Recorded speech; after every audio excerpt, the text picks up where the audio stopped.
ایک شادی کی تقریب بڑے دھوم دھام سے جاری تھی۔ دلہا دلہن بڑی شان و شوکت کے ساتھ سٹیج پر بیٹھے تھے۔ دلہن نے دلہا کے کان میں کہا، اپنی ماں کو سٹیج سے اتار دو کیونکہ میں اسے ناپسند کرتی ہوں۔ دلہا اٹھا، مائک پکڑا اور 3 دفعہ اعلان کیا، مجھ سے میری ماں کون خریدے گا؟ حاضرین پر سناٹا طاری ہو گیا۔ پھر دلہا بولا، میں اپنی ماں کو خود ہی خریدوں گا۔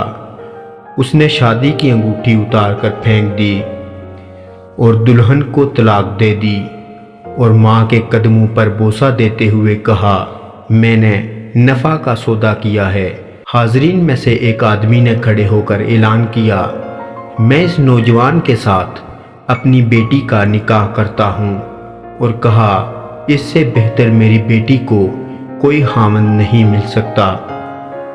اس نوجوان نے دنیا بھی کما لی اور اپنی جنت یعنی ماں بھی، اور اس نے کہا کہ دنیا میں مجھے جو بھی جتنا بھی ملا ہے سب کچھ میری ماں کی دعاؤں کا صلہ ہے۔